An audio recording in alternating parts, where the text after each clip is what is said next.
This amazing vocalist earned his enduring blues superstar status the hard way, without a guitar, harmonica, or any other instrument to fall back upon. All this musician had to offer was his magnificent voice, a tremendously powerful instrument in his early heyday, injected with charisma and melisma to spare. Just ask his legion of female fans who deemed him a sex symbol late into his career. For all his promise, this musician's musical career ignited slowly. He was a founding member of the Bill Streeters, the fabled Memphis aggregation. The centerpiece of today's video is all about Bobby Bland. Now before we start, let's be sure to leave a like on the video, subscribe to the channel, and push that notification bell to be sure you won't miss out on any more content. Now, without further ado, let's cue that intro.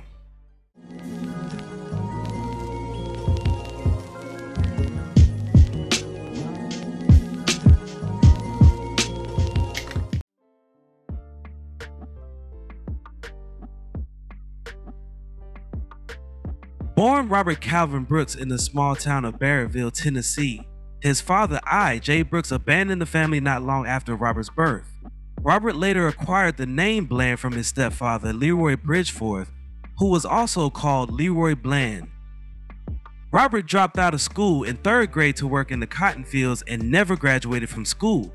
With his mother, Bland moved to Memphis in 1947, where he started singing with local gospel groups, including the Miniatures.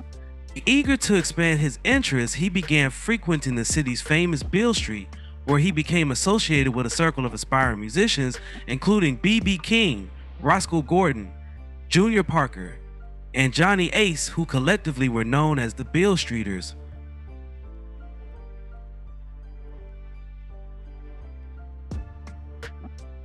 In 1951, talent scout Ike Turner recorded Bland for Modern Records at Tuff Green's house in Memphis. Because Bland was illiterate, they first recorded the one song he knew. They called it Stormy Monday. While the recording was never released, Bland later recorded the song in 1961.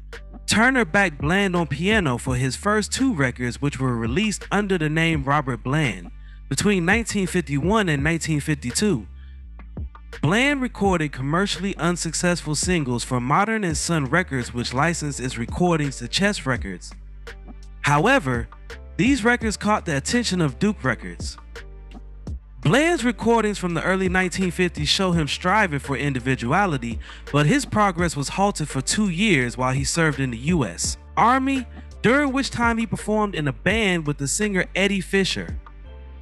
When Bland returned to Memphis in 1954, several of his former associates, including Johnny Ace, were enjoying considerable success.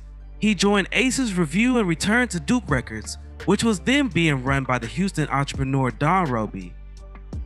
Bland released his first single for Duke in 1955. In 1956, he began touring on the Chitlin circuit with Junior Parker in a review called Blues Consolidated, initially doubling as Parker's valet and driver.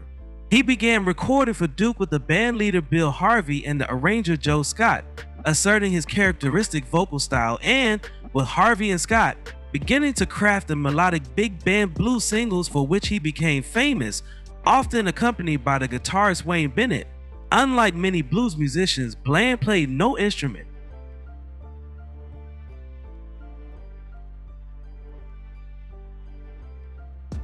Most of Bland's Savage Texas blues sides during the mid to late 50s featured the slashing guitar of Clarence Holloman, notably I Smell Trouble.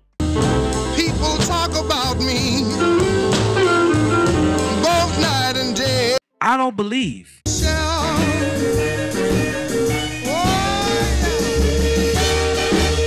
Don't Want No Woman. As grown as you. I don't want no. You Got Me Where You Want Me. Would always be true. When I found you with another. And The Tour Alone, A Helping Hand. Somebody, please lend a helping hand. And Teach Me How to Love You. Teach me how to love. But the insistent guitar riffs guiding Bland's first national hit, 1957's Driving Farther Up the Road, were contributed by Pat Hare. another vicious picker who would eventually pass in prison after unaliving his girlfriend and a cop. Reap just what you sow. That old saying is true. Later, Wayne Bennett took over on guitar, his elegant fretwork prominent on Bland's Duke waxings throughout much of the 60s. The gospel underpinnings inherent to Bland's powerhouse delivery were never more apparent than on the 1958 outing Little Boy Blue, a vocal tour de force that wrings every ounce of emotion out of the grinding ballad. I didn't love you. Scott steered his charge into smoother material as the decade turned the seminal mixtures of blues, R&B, and primordial soul on I Pity the Fool. That falls in love with you and expect you to be true. The Brooke Benton penned I'll Take Care of You. I know just what you've been through. Were tremendously influential to a legion of up-and-coming Southern soulsters. Collected on the 1961 LP Two Steps from the Blues, they produced one of the classic full lengths of modern blues. Scott's blazing brass arrangements upped the excitement ante on Bland's frantic rockers. Turn On Your Love Light in 1961. I'm begging you, baby, baby, please. I'm begging you, baby. The next year, and Yield Not to Temptation. And let no one lead you astray. So many. But the vocalist was learning his lessons so well that he sounded just as conversant on soulful R&B rumbas 1963's Call on Me. Lonely. You shouldn't be blue. In polished ballads, That's the Way Love Is. That's the way it's always been. That's the way love is. Share Your Love With Me. Love is gone,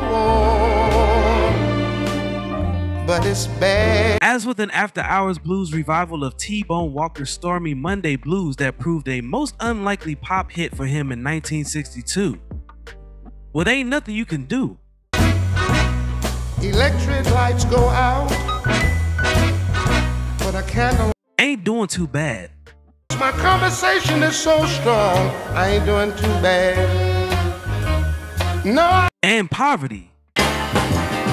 Everybody charm. Bland rolled through the mid-60s with his superstar status not diminishing, not even a little bit.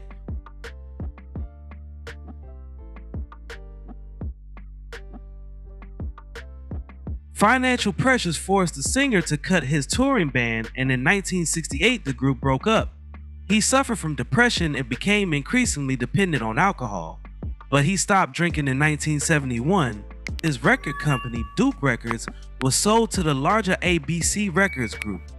This resulted in several successful and critically acclaimed contemporary blues and soul albums, including his California album and Dreamer, arranged by Michael O'Martian and produced by ABC staffer Steve Barry.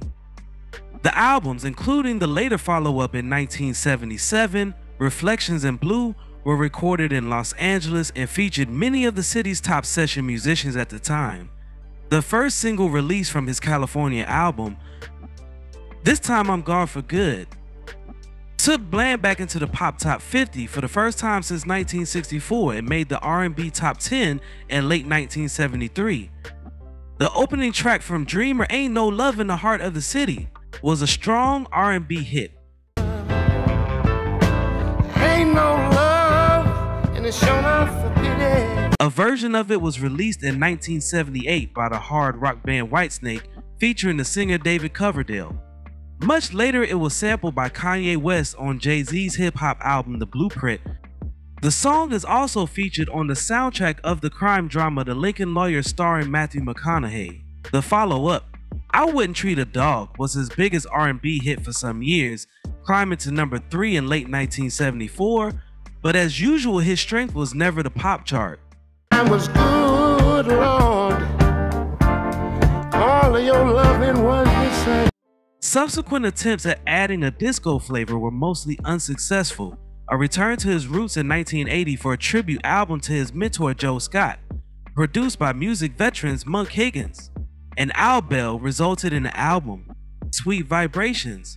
but it failed to sell well outside of his traditional Chitlin circuit base. In 1985, Bland signed a contract with Malaco Records, specialists in traditional Southern black music, for which he made a series of albums while continuing to tour and appear at concerts. In the late 70s and throughout the 80s, most blues artists were performing for white audiences. However, Bobby wanted to continue performing for African American audiences and felt that signing with Malaco Records would help him to do that. The two had collaborated on 2 albums in the 1970s. Despite occasional age-related ill health, Bland continued to record new albums for Malaco and perform occasional tours alone with the guitarist and producer Angelo Earl, and also with B.B. King, and performed at blues and soul festivals worldwide. In 1985, the album Members Only on Malaco reached number 45 on Billboard's R&B albums chart, and the title song reached number 54 for R&B singles. It was his last chart single and became Bland's signature song for the rest of his career. Bland continued performing until shortly before his passing on June 23, 2013 at the age of 83.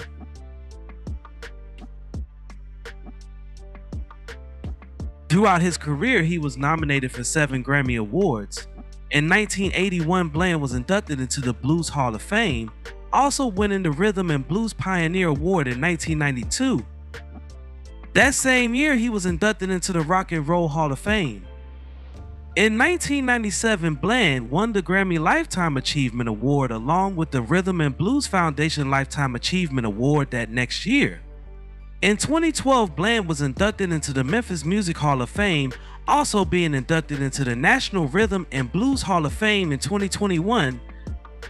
Now, before we go, I have a question for you all.